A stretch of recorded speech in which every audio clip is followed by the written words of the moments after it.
Bonsoir, bonsoir tout le monde. Vous allez bien? Ça va?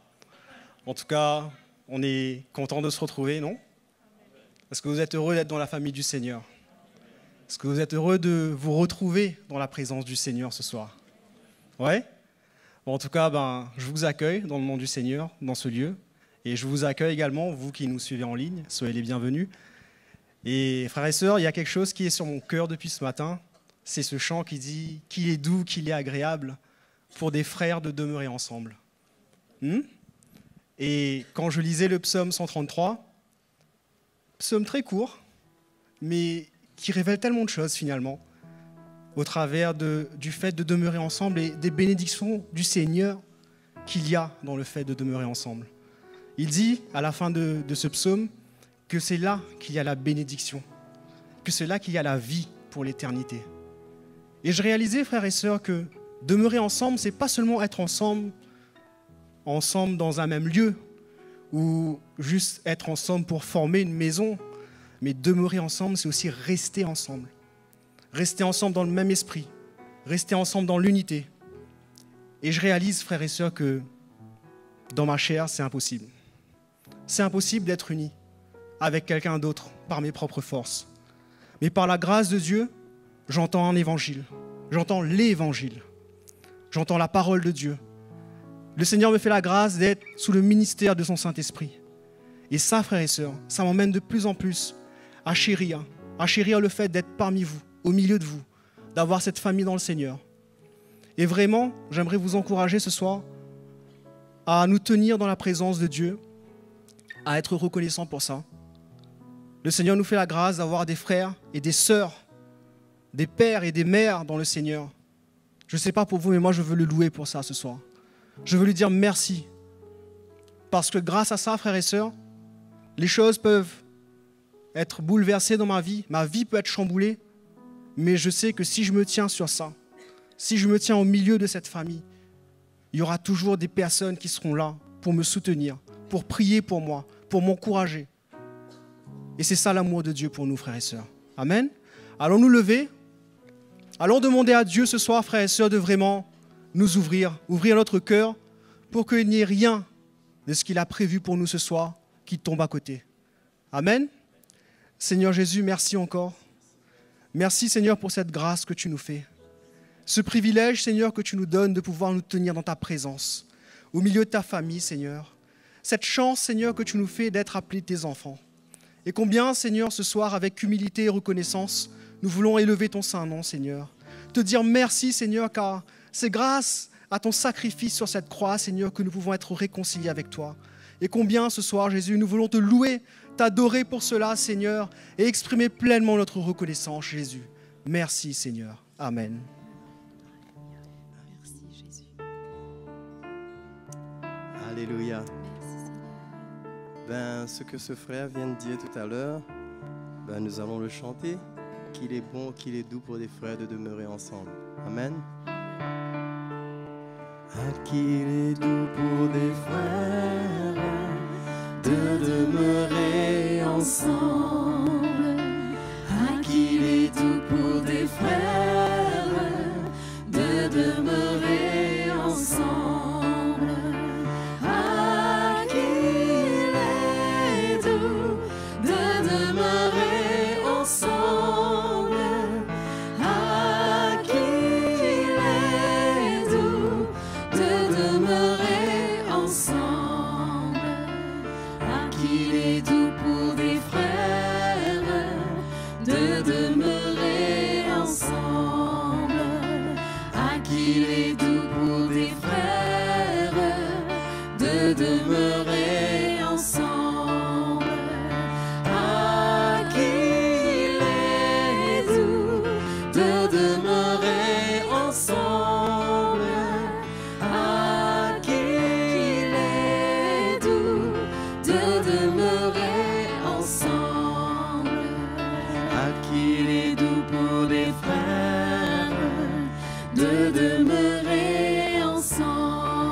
Qu'il est doux pour les frères de demeurer ensemble. Ah, qu'il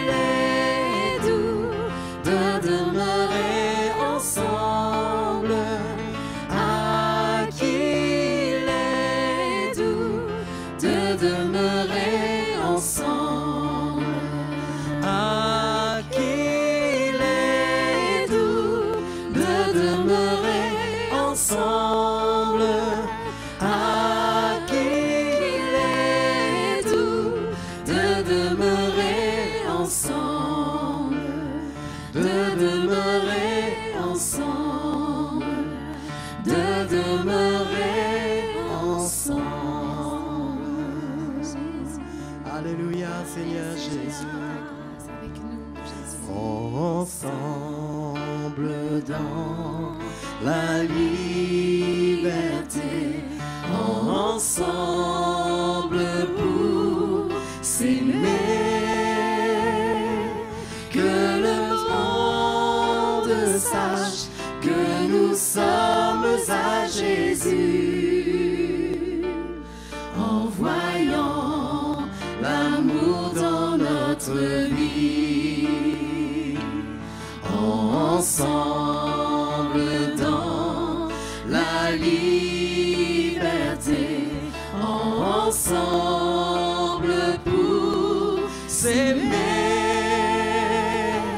Que le monde sache que nous sommes à Jésus,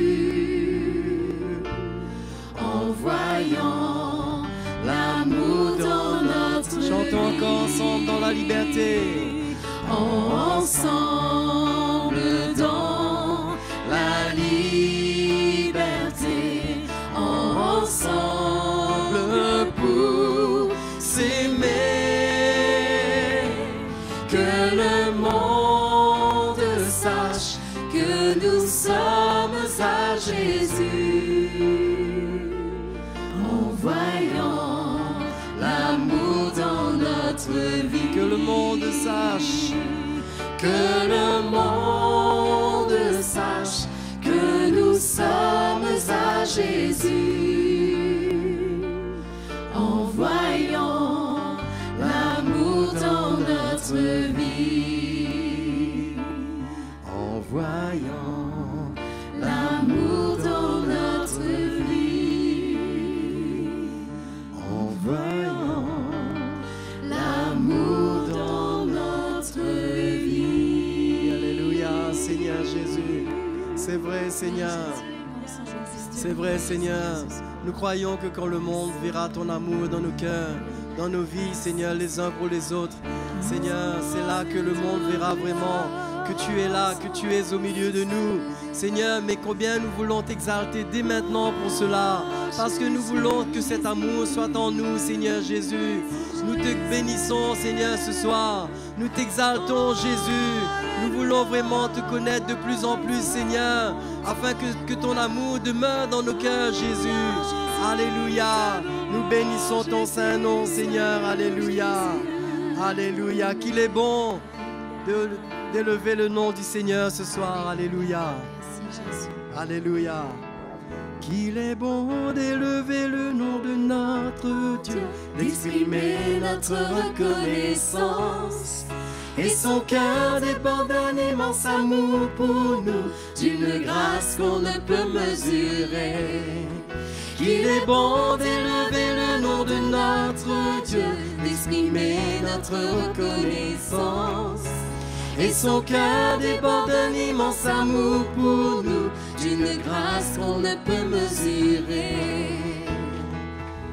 Nous voici réunis, ensemble d'un même cœur, dans la présence du Seigneur, où son esprit agit.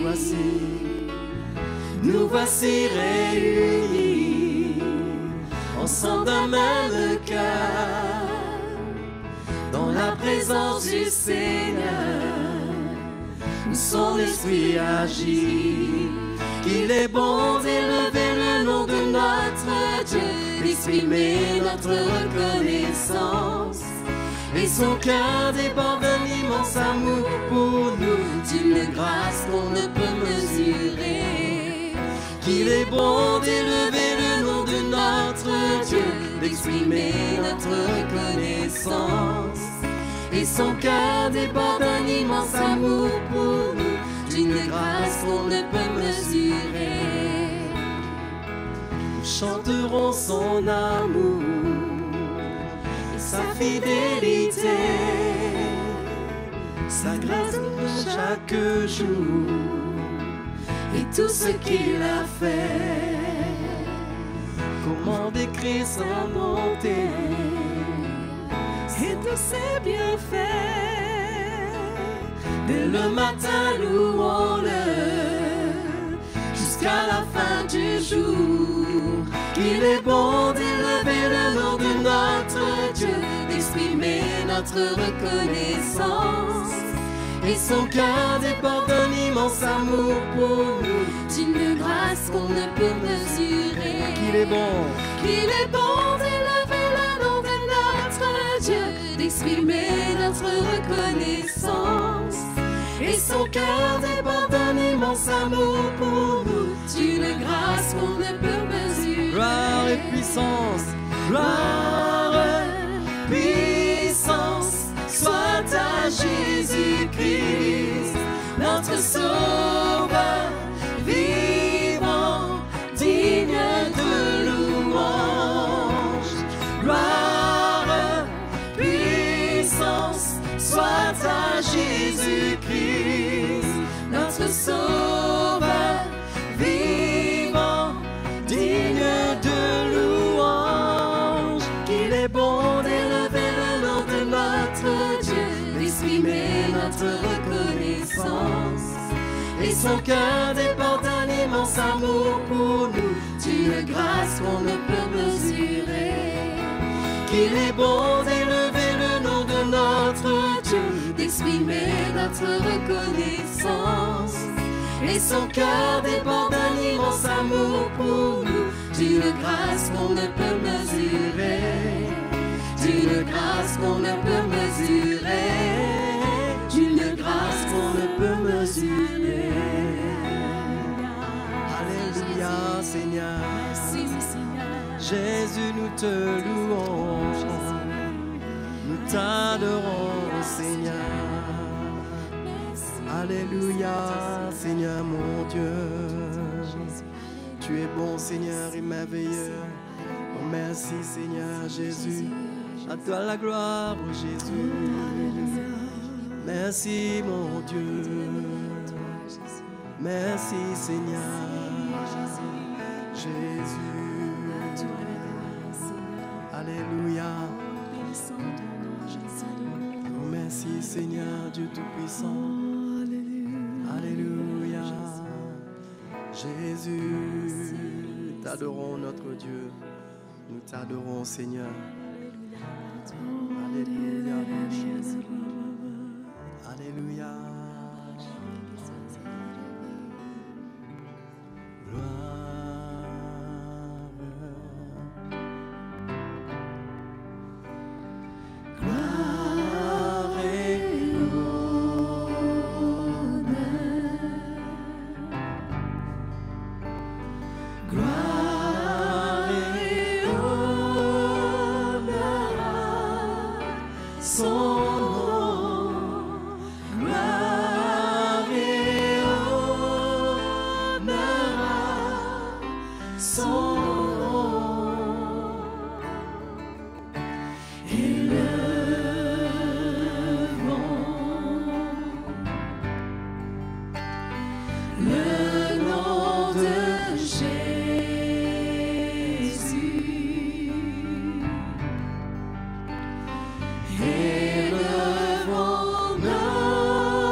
Le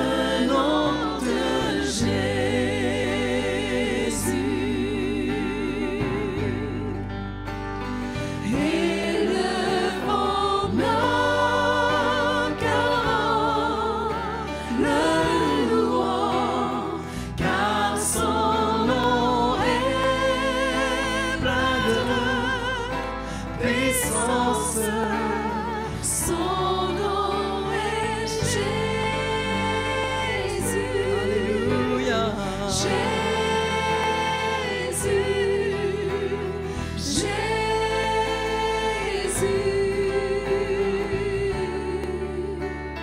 Jésus, mon Seigneur, Jésus.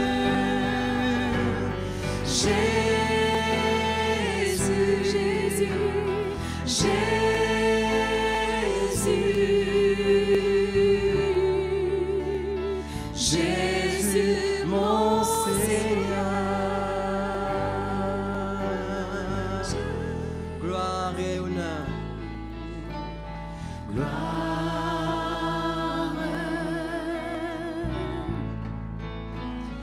Gloire et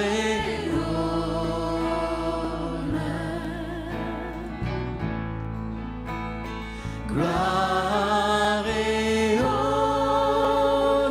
à son nom. Gloire et honneur à son nom. Élevons le nom de Jésus.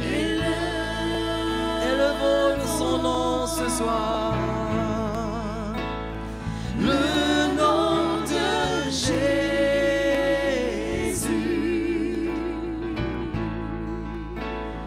Élevons nos cœurs en le louant, car son nom est plein de puissance.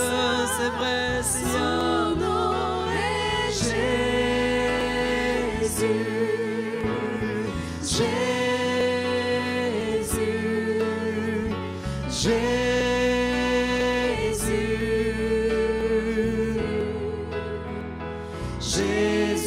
mon Seigneur, Jésus,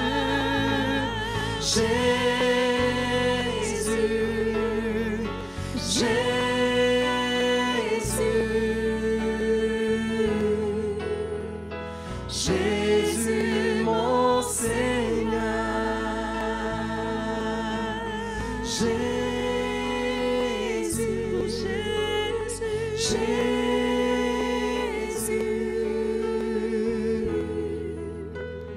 Jésus, mon Seigneur.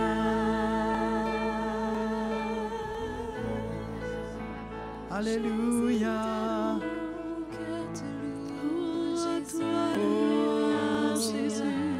Oui, Jésus, ton nom est plein de puissance, Seigneur. Nous élevons ton nom ce soir. Dans ta présence, Seigneur. Oh, Seigneur, notre Dieu. Tu mérites la gloire, tu mérites la gloire, Jésus. Oh, notre roi. Oh, Seigneur.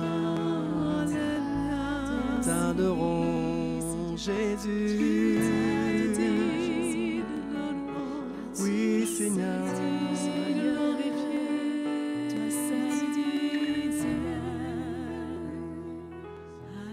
Alléluia. Oh, merci, Seigneur Jésus. Merci, Jésus. Alléluia. Le nom le plus élevé, digne d'être loué. Nos cœurs verront combien Dieu est grand.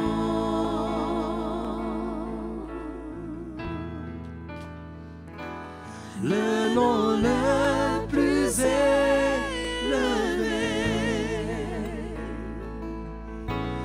digne d'être loué. Nos cœurs verront combien Dieu est grand.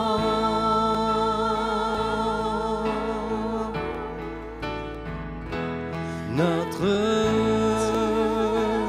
Dieu est grand, louez-le, notre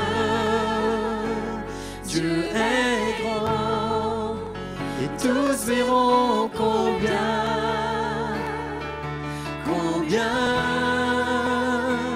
Dieu est grand.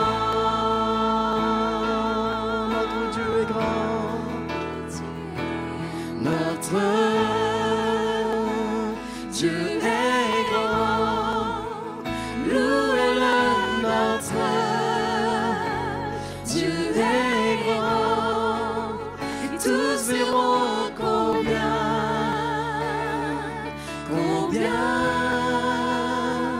Dieu est grand, le nom le plus élevé,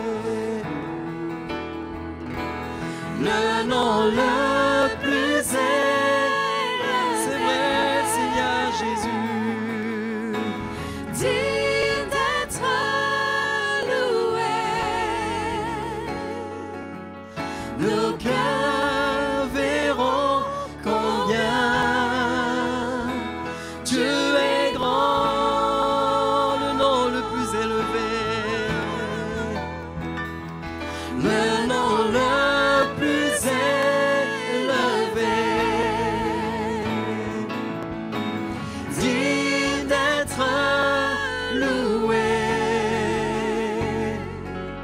Nos cœurs verront combien Dieu est grand, de tout mon être, de tout mon être. Alors s'élève un chant. Dieu tout-puissant, que tu es grand, de tout mon être. Alors s'élève un chant. Dieu tout-puissant, que tu es grand, de tout mon être, de tout mon être.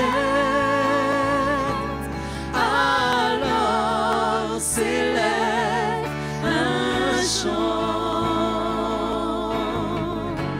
Dieu tout-puissant, que tu es grand, de tout mon être.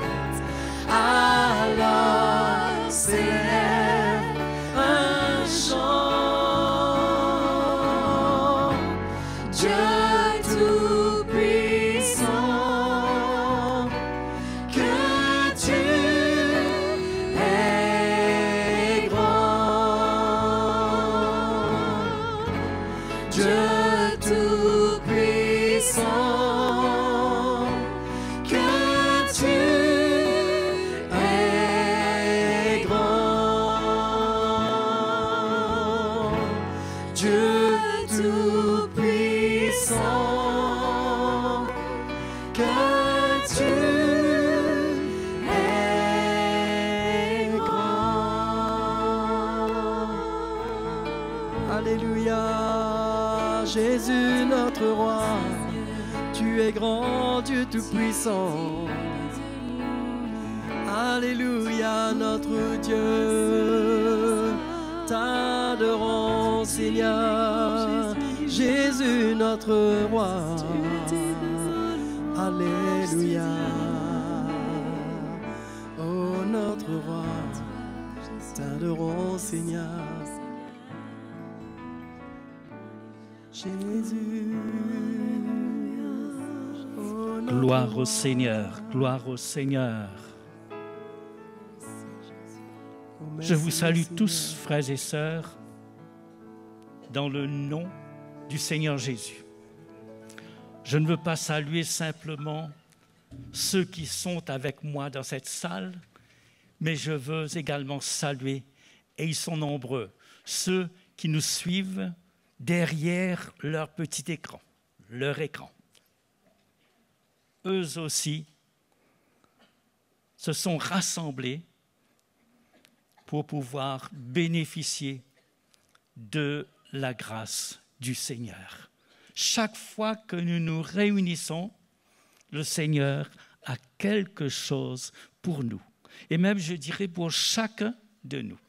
Il est tellement puissant que dans une prédication, dans un message, il peut s'adresser à tous. Et même à certains en particulier, au sujet de quelque chose de spécial. C'est pourquoi nous devrions, frères et sœurs, avoir un cœur reconnaissant. Chaque fois que nous avons la possibilité de nous rassembler dans le nom du Seigneur Jésus. Nous attendre à quelque chose. Quelle que soit la situation dans laquelle nous pourrions nous trouver, Jésus est la réponse. Le Seigneur est la réponse. Il a tout entre ses mains. Nous devrions totalement lui faire confiance. Parce que c'est lui qui est au-dessus de toute situation. C'est lui qui un jour a créé l'univers, le ciel, la terre, la mer, les animaux, etc. Il est au-dessus de toutes choses. Et son regard est sur chacun de nous. Nous pourrions dire, nous ne savons pas comment il fait, mais il a son regard sur chacun de nous en particulier. Il connaît nos situations. Il connaît ta situation, mon frère, ma sœur, ce soir. Puisses-tu lui faire confiance? Puisses-tu t'attendre à son intervention ce soir? N'est-ce pas? Je vous propose de lire quelque chose.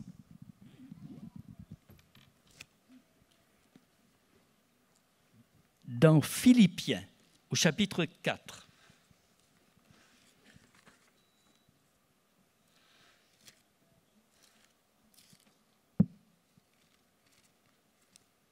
Philippiens au chapitre 4 et au verset 11. On pourrait lire à partir du verset 10. « J'ai éprouvé une grande joie, dit Paul, dans le Seigneur, de ce que vous avez pu enfin renouveler l'expression de vos sentiments pour moi. Vous y pensiez bien, mais l'occasion vous manquait.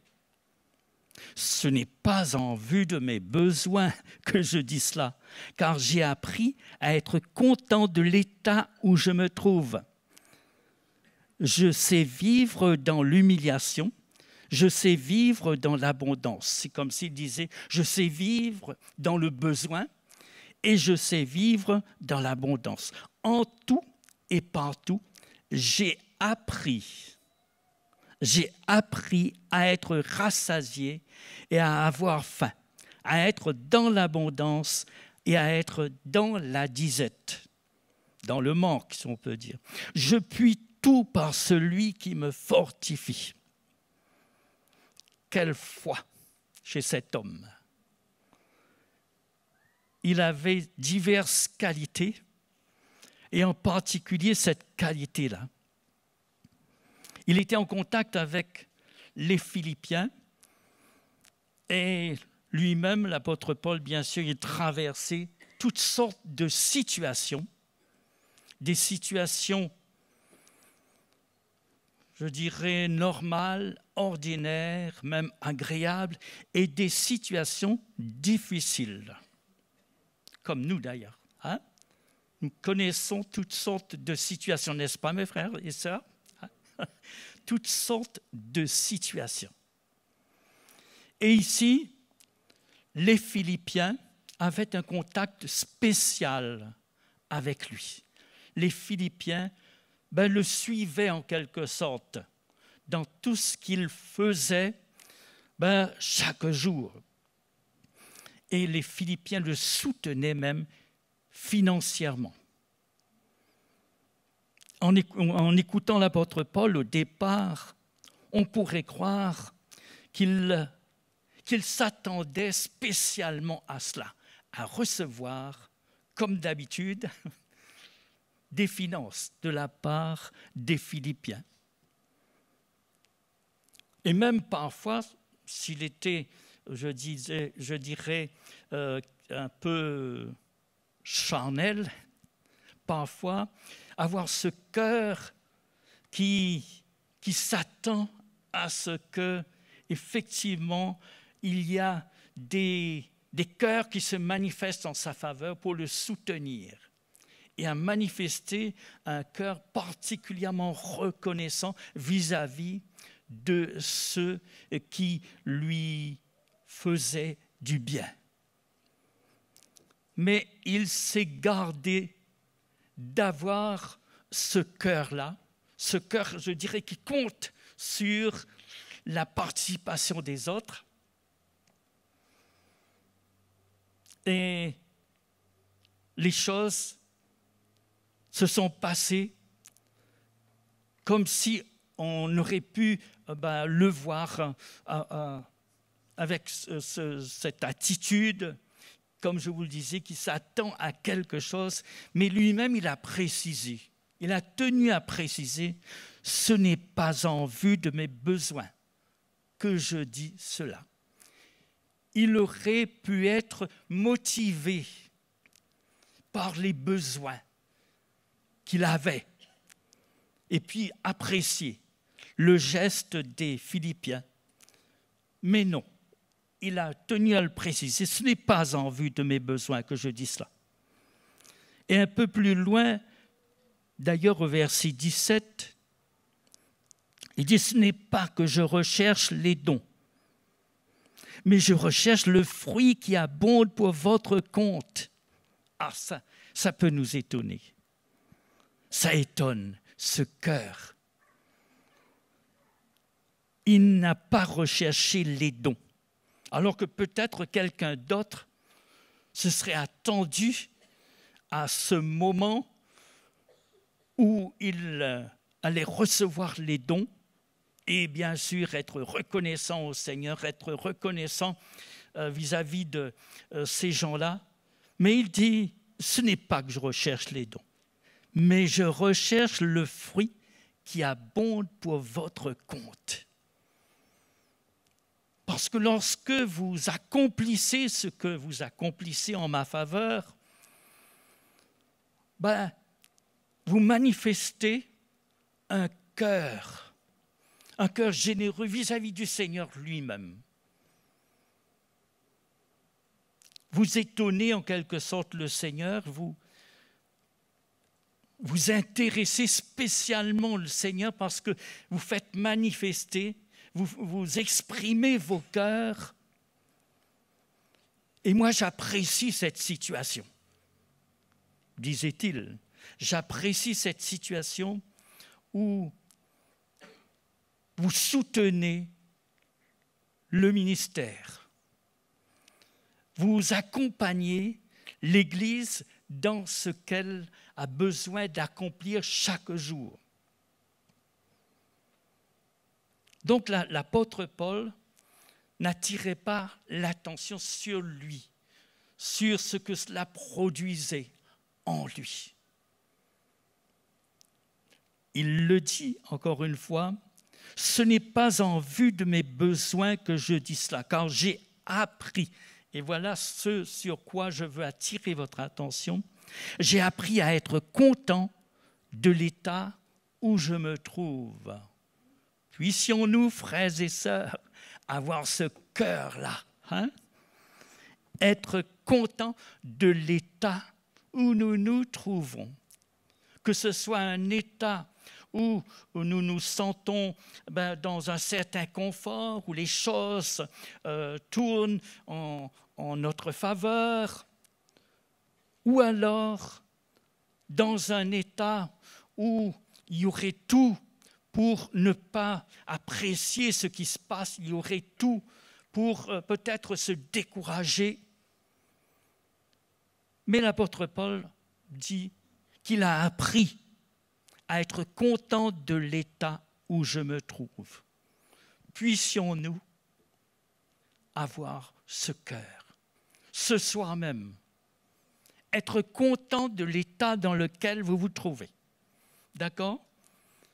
Que vous ayez eu une déception, peut-être, dans cette journée, que vous ayez eu à traverser un moment qui n'était pas facile, mais ce soir, avoir ce cœur qui soit content de l'état dans lequel vous êtes, de la manière dont la journée s'est écoulée, même si elle ne s'est pas tournée en votre faveur, selon ce que vous auriez attendu sur votre chemin, être content de l'état dans lequel vous vous trouvez. N'est-ce pas? Peut-être dans vos affaires de tous les jours aussi, dans votre situation financière. Il se trouve peut-être que vous avez passé un moment délicat, un moment difficile dans vos finances, ce qui fait que les choses ne se sont pas déroulées comme d'habitude, mais vous continuez à avoir ce cœur qui apprécie la situation. Que la situation tourne dans un sens favorable ou dans un sens défavorable, être content de l'état où vous êtes. D'accord? Ne pas laisser la situation vous affecter. Ne pas laisser la situation venir vous déranger, venir vous amener dans un état où les autres voient que vous n'êtes pas à l'aise. Vous avez été déçu de quelque chose. Mais au contraire, vous restez calme et confiant comme l'apôtre Paul. Dans toutes ces situations, il ne se laisse pas, je dirais, aller à droite ou à gauche en face des situations. Il a ce cœur à tout traverser. Ce n'est pas cela, ce n'est pas le fait que la situation peut tourner, une situation peut tourner dans le mauvais sens, que ça va le changer. Dans son témoignage vis-à-vis des uns et des autres, lui, il était le même, il reste le même. Et ce n'est pas une situation, je dirais, qui est automatique pour nous. Ce n'est pas automatique que d'avoir un cœur qui reste le même en tout temps. Les choses tournent de la bonne manière, les choses ne tournent pas de la bonne manière, on est toujours la même personne, prête à accomplir les choses à la gloire du Seigneur, prête à aller à la rencontre des uns et des autres, comme si tout allait bien. N'est-ce pas, frères et sœurs? Nous avons besoin d'avoir ce cœur-là. Nous avons besoin d'être dans cet état. Comme je vous le disais, ce n'est pas automatique. Pour l'apôtre Paul lui-même, ce n'était pas automatique que ça existe en lui, un tel témoignage. Il a précisé, car j'ai appris à être content de l'état où je me trouve. Je sais vivre dans l'humiliation, les situations difficiles, Et je sais vivre dans l'abondance. En tout et partout, j'ai appris à être rassasié et à avoir faim, à être dans l'abondance et être dans la disette. Il a appris, lui, l'apôtre Paul. Ce n'est pas parce qu'il était apôtre que ces choses-là étaient naturelles pour lui, mais il a appris. Il est passé par un chemin. Il est passé, je dirais, dans une école. D'accord? Il est passé dans l'école du Seigneur. Nous aussi, si nous désirons avoir ce genre de cœur, avoir ce genre de témoignage, nous devons réaliser bien sûr que ce n'est pas quelque chose qui s'obtient tout naturellement, mais qu'il faut suivre l'école du Seigneur pour cela, pour ne pas être dérangé par la considération de notre situation chaque jour, pour ne pas être alourdi par des soucis, je dirais, qu'on n'a pas besoin de porter. D'ailleurs, ça vient fausser un peu notre témoignage si nous sommes fatigués, si nous nous laissons fatiguer par la considération du déroulement de notre vie. Les choses, parfois, nous amènent dans un état vraiment, je dirais, bas, dans un état où l'on aurait tout pour tout abandonner. Il s'agit de réaliser que les choses ne proviennent pas du hasard. Hein, ce n'est pas le hasard. Il y a Dieu qui est derrière. Il y a Dieu qui nous amène selon sa volonté, dans sa sagesse, qui nous amène à traverser de temps en temps des situations difficiles, de temps en temps des situations agréables, pour que nous ne dépendions plus ni des situations difficiles, ni des situations agréables, vous comprenez, pour continuer notre chemin. Et bien sûr, ce serait tellement bien que les choses se passent de cette manière, pour que nous soyons libres de bouger sur cette terre à la gloire du Seigneur, libres d'accomplir la volonté du Seigneur, d'accomplir les choses que le Seigneur a mises à part pour chacun de nous, de les accomplir pleinement, de n'être pas là à être embêté par ce qui s'est passé. Ah, aujourd'hui, j'ai traversé ceci, j'ai traversé cela. C'était pas facile. Et voilà, ça reste là, comme quelque chose qui met en permanence mal à l'aise. Et puis, nous ne sommes plus à la hauteur d'accomplir comme il faut ce que le Seigneur a pour nous, à cause de ces choses. L'apôtre Paul, finalement, par la grâce de Dieu, il est arrivé à ce stade où il était pleinement volontiers pour faire tout ce qui était dans la volonté du Seigneur. Et croyez-moi, il a fallu être à l'école du Seigneur, passer par des moments qui n'étaient pas faciles pour lui. Nous-mêmes, de notre côté, nous aurions tendance, parfois, de ne pas apprécier les moments par lesquels nous passons, les situations difficiles qui arrivent, qui tombent sur nous. Nous aurions tendance de ne pas reconnaître le Seigneur là-dedans.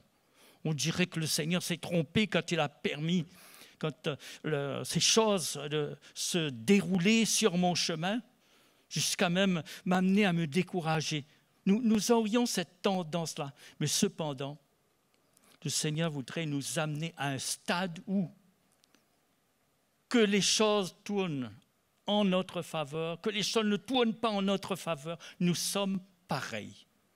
Nous lui faisons confiance. Mais il s'agit pour cela d'accepter que le Seigneur mette sa main sur nous, que le Seigneur soit libre de nous conduire comme il veut, que le Seigneur soit libre d'amener n'importe quelle situation sur notre chemin. Et là-dedans, nous allons apprendre. L'apôtre Paul a appris. Allons regarder dans 2 Corinthiens chapitre 11. Ce n'était pas un privilège qui est tombé sur lui à un certain moment, si je puis dire, quand il a commencé son ministère. Non, il a dû accepter d'être à l'école du Seigneur. Et moi, je voudrais vous encourager ce soir à accepter d'être à l'école du Seigneur. Alors, 2 Corinthiens 11, verset 22.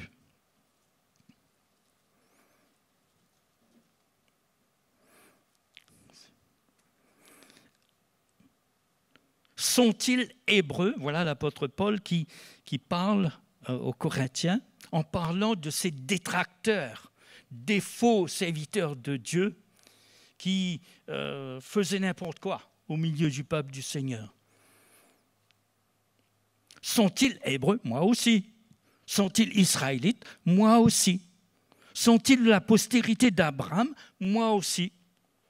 Vous ne pouvez pas, au fait, considérer ces gens-là comme des gens parfaits et négliger ce que je représente pour vous. Il était obligé de s'expliquer devant les Corinthiens. Sont-ils ministres de Christ? Je parle en homme qui extravague. Je le suis plus encore. Et comment ça? Par les travaux, bien plus. Par les coups, bien plus. Par les emprisonnements, bien plus. Voyez le chemin de l'apôtre Paul qui l'a amené justement à être content de l'état où il était, quelle que soit la situation. Souvent en danger de mort. 5 fois j'ai reçu des Juifs 40 coups moins 1. C'était le maximum de coups pour punir quelqu'un, sinon au-delà de ces coups-là, c'était la mort. 3 fois, j'ai été battu de verge. 1 fois, j'ai été lapidé. 3 fois, j'ai fait naufrage. J'ai passé 1 jour et 1 nuit dans l'abîme. Fréquemment en voyage, j'étais en péril sur les fleuves. Vous comprenez un petit peu son chemin, frères et sœurs? En péril de la part des brigands, en péril de la part de ceux de ma nation, en péril de la part des païens, en péril dans les villes, en péril dans les déserts, en péril sur la mer, en péril parmi les faux frères. Ça, c'était son école. L'école de Dieu à laquelle il a accepté d'assister alors. J'ai été dans le travail et dans la peine, exposé à de nombreuses veilles, à la faim et à la soif, à des jeûnes multipliés, au froid et à la nudité, etc., etc. Est-ce que nous serions d'accord d'avoir sur notre chemin, notre parcours avec le Seigneur, diverses situations, je dirais parfois terribles, et ensuite rester calme? Dire, Seigneur, je te reconnais là-dedans, tu as quelque chose pour moi. Une fois que tu me fais traverser ces choses-là, on reste calme. Mais assez souvent, que faisons-nous? Nous nous mettons en colère. Nous ne sommes plus d'accord avec ce qui se passe. Et même, à un certain moment, on ose lever les yeux vers lui, dire, Seigneur, je ne comprends pas. Je ne comprends pas. On dirait que tu te trompes souvent. Je t'appartiens et voilà que ce qui se passe souvent sur mon chemin. Mais le Seigneur a quelque chose. Il a un but qu'il vise pour chacun de nous. Si vous passez par des moments difficiles, frères et sœurs, le Seigneur a un but pour vous. Il veut vous former. Il veut vous amener à ne pas préférer, si je puis dire, les moments agréables aux moments difficiles. Vous comprenez? À ne pas vous dire, je préfère ces moments-là plutôt que ces autres moments. Mais non. à être d'accord, traverser ces moments-là, j'en profite, je traverse ces autres moments-là, je reste calme, je continue à servir le Seigneur. D'ailleurs, un peu plus loin, au chapitre 12, ça c'est toujours dans sa formation. Au verset 7, chapitre 12, parce qu'il connaissait des moments extraordinaires aussi sur son chemin. Et le Seigneur avait une façon de prendre soin de lui. Et pour que, au verset 7, chapitre 12, et pour que je ne sois pas enflé d'orgueil à cause de l'excellence de ses révélations, il m'a été mis une écharde dans la chair. On pourrait dire comme un morceau de bois, quelque chose d'étranger dans sa chair qui lui faisait mal. Un ange de Satan, voilà, pour me souffleter, me frapper et m'empêcher de m'enorgueillir. Le Seigneur, il est le Seigneur, il sait comment traiter la vie de ses serviteurs ou la vie de chacun de nous, afin que nous puissions avancer. 3 fois, j'ai prié le Seigneur de l'éloigner de moi. Vous voyez, dans son apprentissage, dans cette école où il était présent, si je puis dire. 3 fois, j'ai prié le Seigneur de l'éloigner de moi. Il m'a dit, ma grâce te suffit, car ma puissance s'accomplit dans la faiblesse. Si nous avions l'envie ou cette tendance à dire, Seigneur, Seigneur, s'il te plaît, libère-moi de cette situation. Mais parce que nous ressentons que la situation nous fatigue, nous sommes dérangés par la situation. Alors nous lui disons, Seigneur, libère-moi de cette situation. Il y aurait sûrement la réponse du Seigneur. Il m'a dit, ma grâce te suffit, car ma puissance s'accomplit dans la faiblesse. Dans cette situation par laquelle tu passes, ma grâce te suffit. Parce que ma puissance s'accomplit dans ce que tu ressens dans cette situation. Tu te sens faible, tu te sens sans armes dans la situation, sans moyen de t'en sortir. Reste calme, ma grâce te suffit. Bien sûr que lorsque nous passons par nos situations, alors que je vous conseille, je vous encourage à avoir ce cœur, il n'y a rien d'anormal de prier le Seigneur pour qu'il intervienne, mais à condition que ce ne soit pas le résultat de quelqu'un qui en a marre et qui se tourne vers le Seigneur. Non, si vous faites les choses de cette manière, vous n'arriverez pas au bout. Mais dans les conditions normales où vous êtes volontaire, vous acceptez de passer par vos situations difficiles, vous faites appel au Seigneur, le Seigneur il va intervenir selon sa volonté.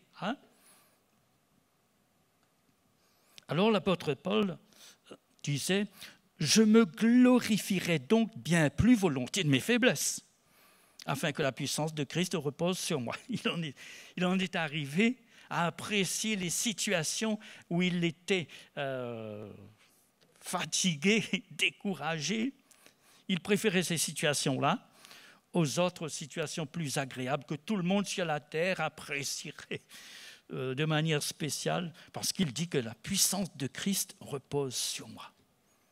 Lorsque vous passez par des situations difficiles, frères et sœurs, le Seigneur reste le Tout-Puissant. Il profite de ces situations pour vous former, pour que vous restiez calme, pour que vous expérimentiez finalement sa toute-puissance. Ce n'est pas seulement dans les bonnes situations que le Seigneur devrait être apprécié, mais c'est également dans les situations difficiles. C'est surtout dans les situations difficiles que nous devrions le reconnaître. Dire, Seigneur, merci, parce que tu as tout ce qu'il faut pour m'assister dans mes situations difficiles. Verset 10, c'est pourquoi je me plais dans les faiblesses, dans les outrages, dans les calamités, dans les persécutions, dans les détresses, pour Christ. Car quand je suis faible, c'est alors que je suis fort. Quand je traverse des moments difficiles dans ma vie de chaque jour, c'est alors que la force du Seigneur est à ma disposition, que le Seigneur est là pour m'assister, pour me faciliter la tâche en toutes choses. Si je prends bien les choses, si je prends les choses de la bonne manière, je vais expérimenter la puissance du Seigneur. Allons regarder dans Proverbes chapitre 30. Proverbes chapitre 30 et au verset 7.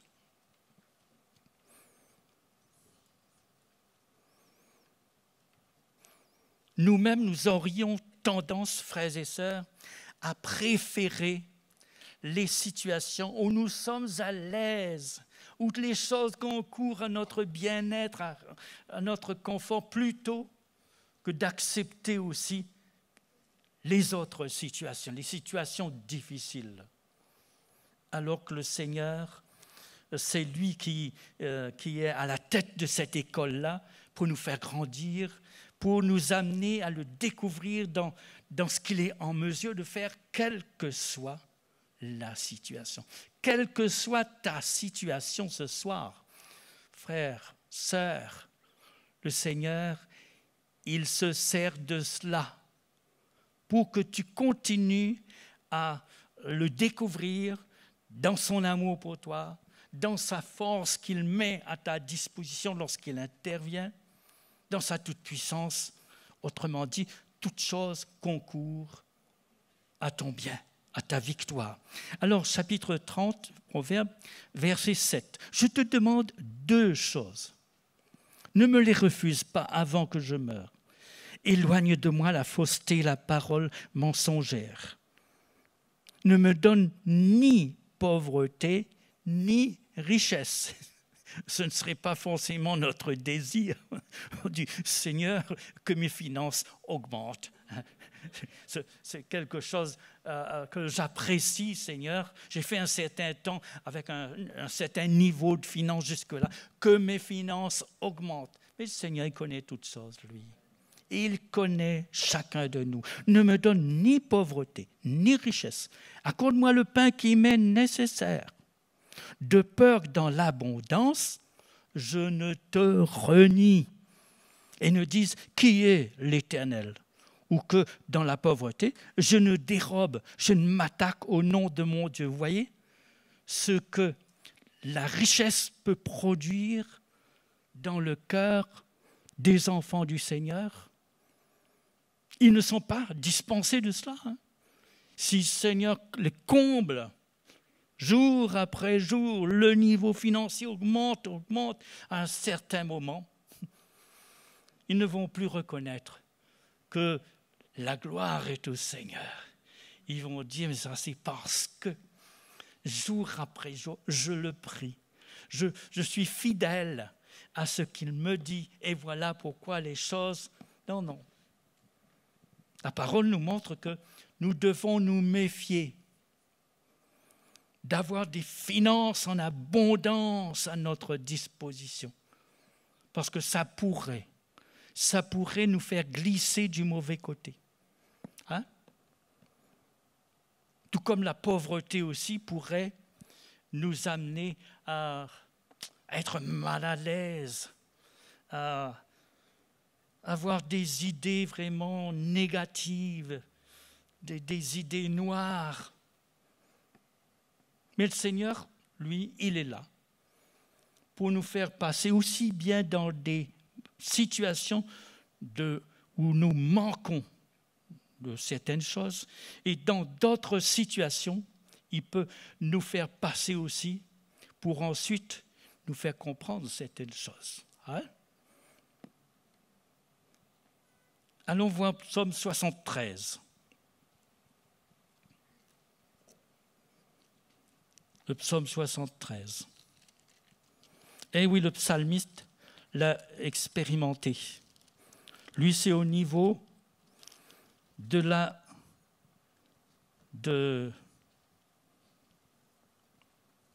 manque dans sa vie, de la pauvreté.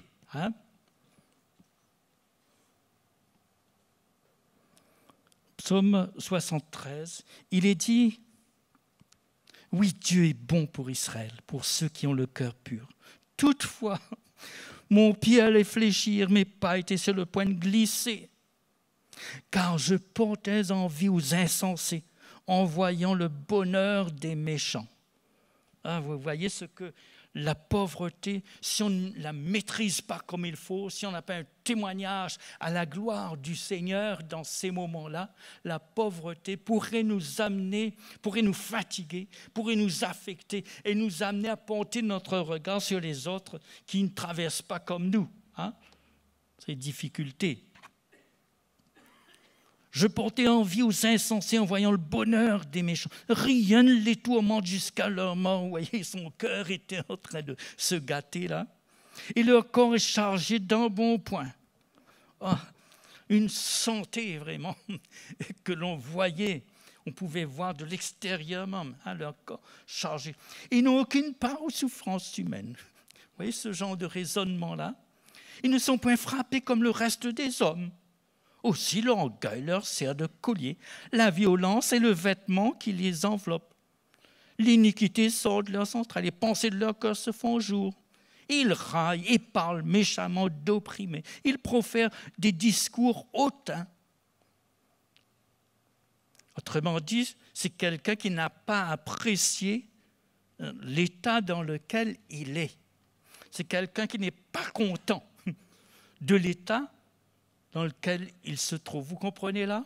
Parce que ça génère, ça amène dans son cœur de mauvaises pensées, de mauvais regards. Ce n'est pas quelqu'un qui reste calme dans la situation.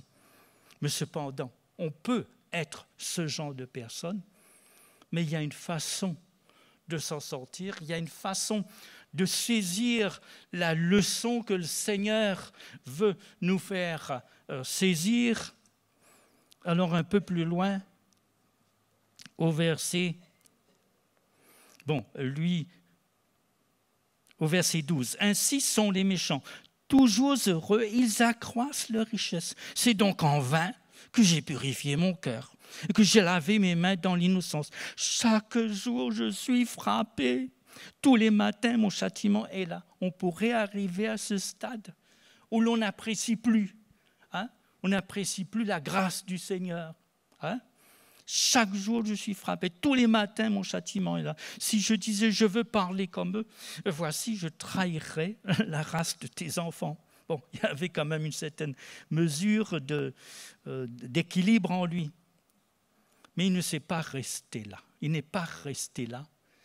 Il s'est tourné à un certain moment dans la bonne direction. Quand j'ai réfléchi là-dessus pour m'éclairer, la difficulté fut grande à mes yeux, jusqu'à ce que j'eusse pénétré dans les sanctuaires de Dieu et que j'eusse pris garde au sort final des méchants, jusqu'à ce que j'eusse pénétré dans les sanctuaires de Dieu, jusqu'à ce que j'eusse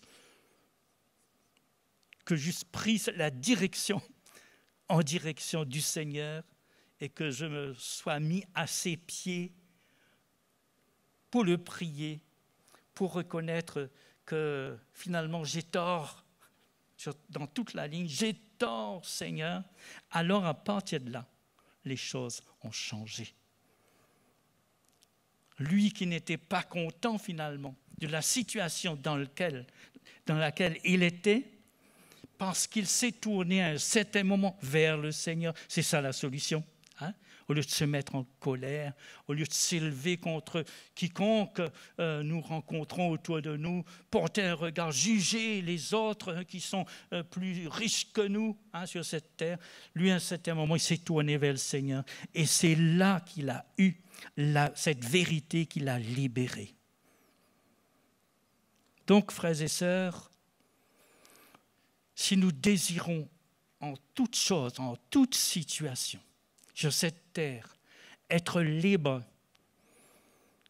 pour avoir tout ce qu'il faut entre nos mains, afin de servir le Seigneur sans gêne, sans obstacle. Mais nous avons besoin d'accepter toutes les étapes que nous avons à traverser à l'école du Seigneur. Dans le naturel également, c'est comme ça. Si vous voulez un jour être docteur, être avocat, il y a un chemin par lequel passer. Vous n'y pouvez rien. Il y a un chemin par lequel passer. Il y a un chemin où il y a des épreuves. Épreuves de mathématiques, épreuves de français, épreuves de droit, etc. Vous devez accepter le chemin. Et c'est comme ça que vous allez avancer. Et à l'école du Seigneur, c'est la même chose. On voudrait vraiment que les choses tournent de la bonne manière pour nous. Nous voudrions honorer le Seigneur partout où nous nous trouvons, que la volonté du Seigneur s'accomplisse au travers de nous. Le Seigneur, il est d'accord avec cela, mais il nous dit, il y a mon école. Deviens un étudiant dans mon école et après ces choses t'arriveront comme il faut. Donc, nos situations peuvent trouver leur solution si nous réalisons que par nous-mêmes, nous ne pourrions pas triompher. Nous avons besoin de nous tourner vers lui. C'est lui qui détient toutes les réponses, toutes les solutions. Allons voir dans Deutéronome.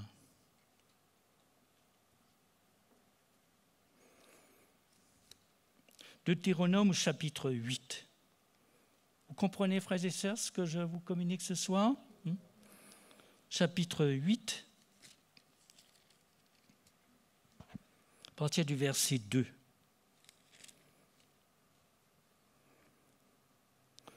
Souviens-toi de tout le chemin, il s'adresse à son peuple là, Souviens-toi de tout le chemin que l'Éternel, ton Dieu, t'a fait faire pendant ces 40 années dans le désert.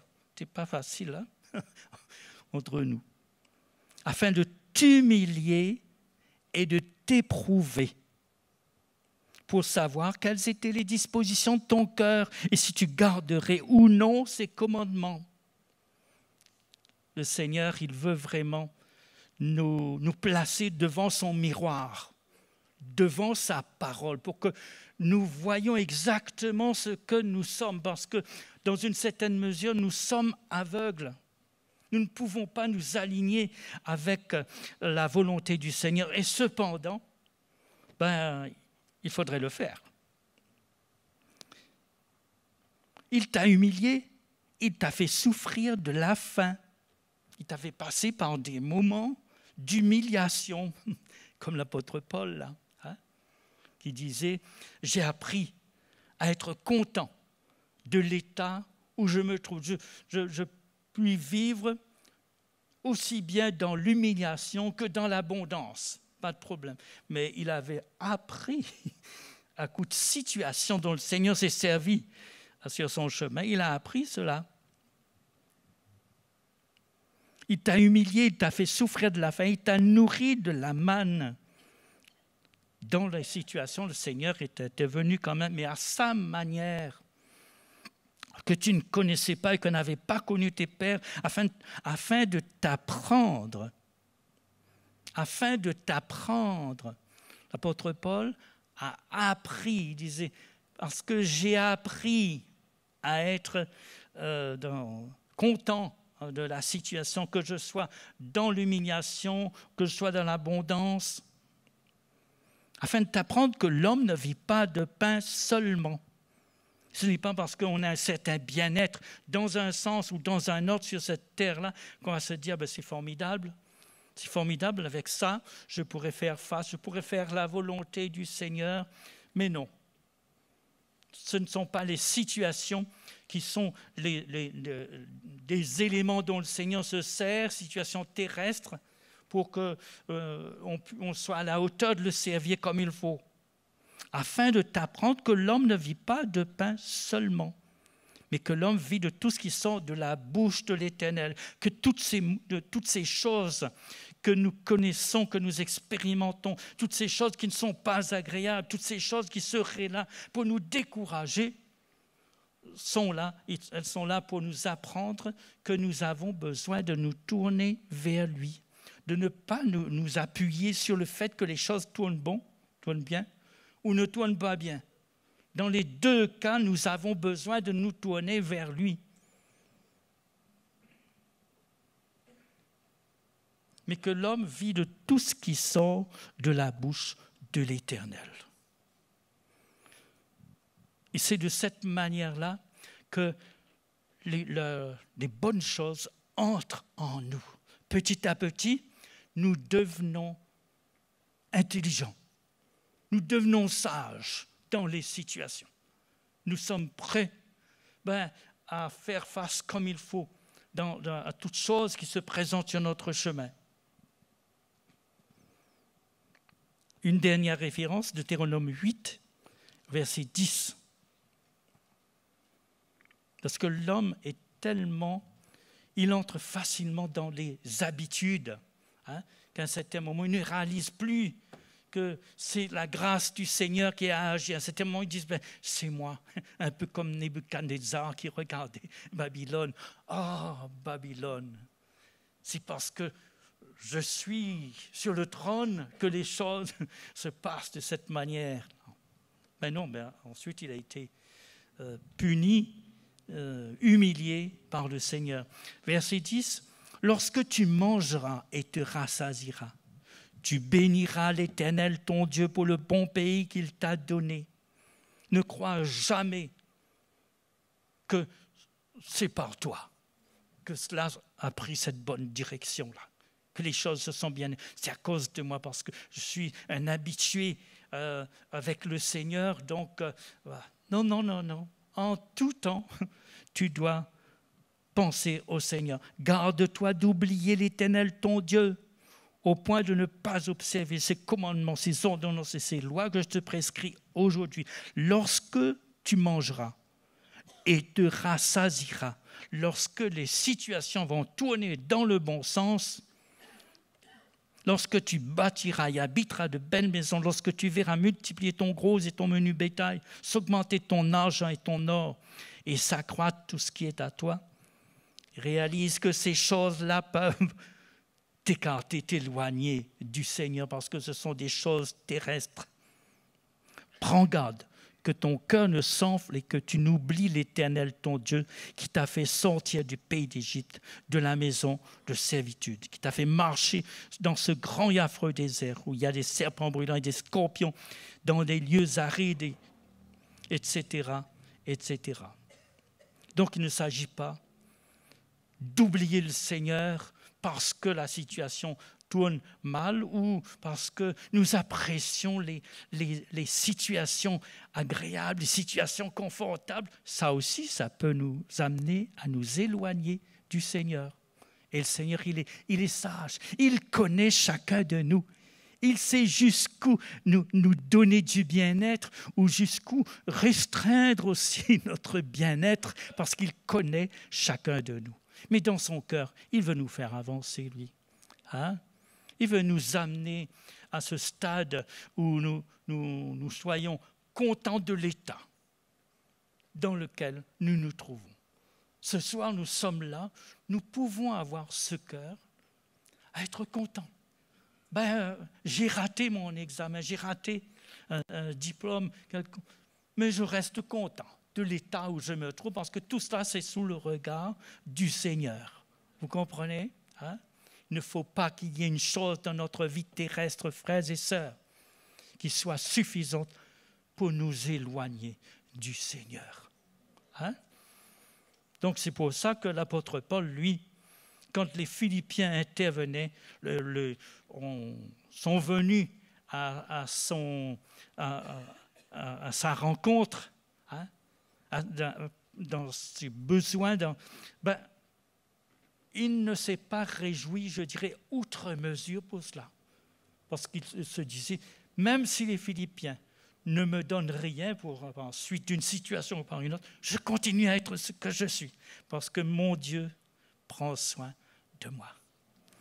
Mais bien sûr, lui, il apprécie le fait que les Philippiens interviennent parce qu'il sait que lorsque nous faisons les choses avec un bon cœur, nous sommes bénis en conséquence. C'est un parfum qui monte, un parfum agréable qui monte vers le Seigneur, et en retour, nous recevons la grâce du Seigneur. C'est ça qui a amené l'apôtre Paul à se réjouir en face des Philippiens.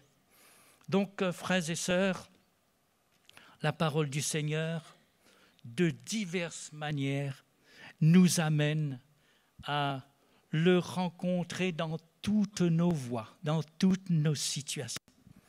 Quelque part, il est dit, reconnais-le dans toutes tes voies, dans toutes tes situations. Ce n'est pas parce que la situation est au plus bas que le Seigneur n'a plus son regard dessus, qu'il n'a plus son regard sur toi. Au contraire, le Seigneur, il gère toutes choses. C'est lui qui est au-dessus de toutes choses. Il est en mesure de te bénir au travers d'une situation difficile, une situation même terrible. Il est en mesure de te bénir, de te faire grandir, pourvu que tu prennes bien les choses, pourvu que tu sois régulier dans ta présence à l'école du Seigneur. À un certain moment, il y a ce cœur qui nous vient de nous élever, si je puis dire, au-dessus des problèmes de cette terre. Quelles que soient les choses qui viennent m'apporter des soucis, je ne me laisse pas affecter avec ça. Même si je perds ça à un certain moment. Pourtant, j'y tiens. Même si je perds ça ou si je perds l'autre chose, pas de problème, Seigneur. Tout ça se passe sous ton regard et c'est toi qui es ma joie. C'est toi qui es ma force sur cette terre. Hein? J'irai jusqu'au bout.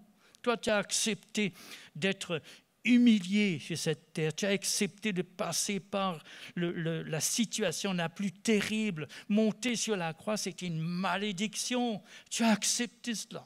D'ailleurs, dès le départ, quitter ta présence céleste, c'était quelque chose d'inconcevable. Mais cependant, tu as eu ce cœur à dire à ton Père, « Père, je viens pour faire ta volonté. Quelles que soient les choses à traverser, je viens pour faire ta volonté. » N'est-ce pas? Donc, puissions-nous, frères et sœurs, surtout dans ces derniers temps, puissions-nous ne pas tomber dans toutes sortes de pièges, hein? Dans des doctrines bizarres, des doctrines éloignées de la saine doctrine. Faisons attention. Donc, tout autour de nous nous parle de son retour, hein, de l'accomplissement des prophéties de la parole du Seigneur. Frères et sœurs, que le Seigneur vous bénisse. Hein, que le Seigneur vous bénisse et vous aide à être au-dessus de toutes ces choses-là. À être libre pour servir le Seigneur. Amen. Allons nous tourner vers le Seigneur ce soir. Seigneur, quelle grâce. Nous pouvons régulièrement nous tourner vers ta parole. Ta parole, Seigneur, est esprit et vie. Tout est dans ta parole. Tout ce dont nous avons besoin se trouve dans ta parole, Seigneur. Donne-nous en tout temps de nous référer à ta parole, de réaliser ce que tu as déclaré dans ta parole, Seigneur. Amène-nous à te découvrir dans toutes nos situations, à réaliser que ton regard ne s'éloigne pas de nous, Seigneur. Toi-même, tu l'as dit, quand un père, une mère abandonnerait son enfant, moi, l'Éternel, je ne t'abandonnerai pas. Parce que tu es à moi, je ne t'abandonnerai pas.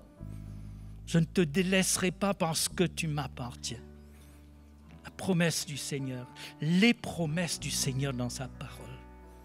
Merci Seigneur, merci parce que ce soir, tu nous as parlé. Ce soir, tu t'es approché de nous. Ce soir, tu nous as encouragés. Seigneur, merci, merci. Oh, loué sois-tu, nous te bénissons. Merci Seigneur. Gloire à toi. Amen. Amen. Alléluia. Tu es ma force Et mon bouclier, en toi seul mon cœur veut se confier. Ton secours me remplit d'allégresse, car tu m'élèves sur ton rocher. Tu es ma force et mon bouclier. En toi seul mon cœur veut se confier. Ton secours me remplit d'allégresse, car tu m'élèves sur ton rocher. Sois mon berger, sois mon rocher, sois mon bouclier en tout temps. Sois mon berger, sois mon rocher, sois mon bouclier en tout temps. Tu es ma force, ma persévérance. Tu es le rocher des délivrances. Tu m'as choisi comme ton héritage. Je suis brisé devant ta bonté. Je te loue et je te loue et je t'exalte et je te bénis par mes chants et je te loue et je t'exalte et je te bénis par mes chants. Sois mon berger, Sois mon berger, sois mon rocher, sois mon bouclier en tout temps. Alléluia. Sois mon berger, sois mon rocher, sois mon bouclier en tout temps. Seigneur. Seigneur, sois notre berger, sois notre bouclier en tout temps, Seigneur. Seigneur, je viens te prier pour les frères et sœurs, Seigneur, qui passent par des moments difficiles et qui quelque part ne comprennent pas pourquoi ces choses sont là, Seigneur. Je te prie de déposer ta parole dans leur cœur, de leur montrer que tu restes au contrôle de toutes choses et qu'au travers de tout ce qu'ils traversent, Seigneur, de toutes leurs situations difficiles, parfois catastrophiques, tu es là et tu t'appliques à faire concourir la situation à leur bien, Seigneur. Seigneur, ce soir, parle-leur, encourage-les, Seigneur, touche-les. Ô Seigneur, fais-leur réaliser que tu n'as pas cessé de les aimer. Fais-leur réaliser que tu es toujours celui qui pourvoit à tous leurs besoins, Seigneur. qu'ils ont besoin d'être libres au fait de l'état dans lequel où ils se trouvent pour pouvoir voir plus loin, porter leur regard sur cette espérance de gloire, porter leur regard sur ce grand jour de ton avènement, de ton retour, Seigneur. Seigneur, qu'ils arrivent à ce stade où ils ne se laissent pas affecter par les choses, les situations qui leur apportent toutes sortes de soucis. Seigneur, tu fais une œuvre spéciale dans leur cœur. Seigneur, tu t'approches d'eux, Seigneur. Tu les confortes, tu les encourages. Seigneur, tu leur parles d'une manière ou d'une autre, Seigneur, qu'ils tiennent ferme. Oh Seigneur, qu'ils acceptent de passer par les chemins que tu as pour eux, pour grandir, Seigneur, pour que leurs yeux s'ouvrent, Seigneur, pour qu'ils te reconnaissent dans toutes les situations de cette terre, Seigneur. Je te prie pour mes frères et sœurs, Seigneur, qui traversent des moments qui ne leur sont pas agréables.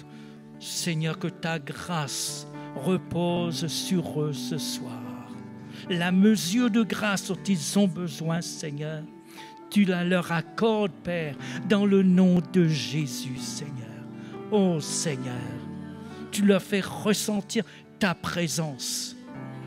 Seigneur, tu les touches. Tu les touches, Seigneur. Oh Seigneur, pour qu'ils repartent de ce lieu encouragés, Seigneur. Tu leur as parlé. Père, merci. Merci, Seigneur, dans le nom de Jésus. Merci, Seigneur. Amen. Amen. Frères et sœurs, que le Seigneur vous bénisse. Allons marcher ensemble jusqu'au bout. Hein? On marche ensemble jusqu'au bout. Comme je le dis souvent, il reste 100 mètres. Nous avons déjà fait des kilomètres. Ah, n'allons pas nous perdre sur les 100 mètres. Au contraire. Hein? Que le Seigneur soit glorifié à travers chacun d'eux. Amen. Amen. Malgré toutes circonstances, malgré toutes mes faiblesses, Seigneur, je viens vers toi pour te louer. Toutes les épreuves de la vie que tu as mis sur mes pas, elles me conduisent vers toi pour te chercher. Me voici, Seigneur.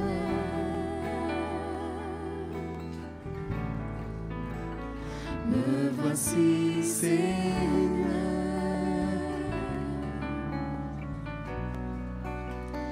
Me voici, Seigneur.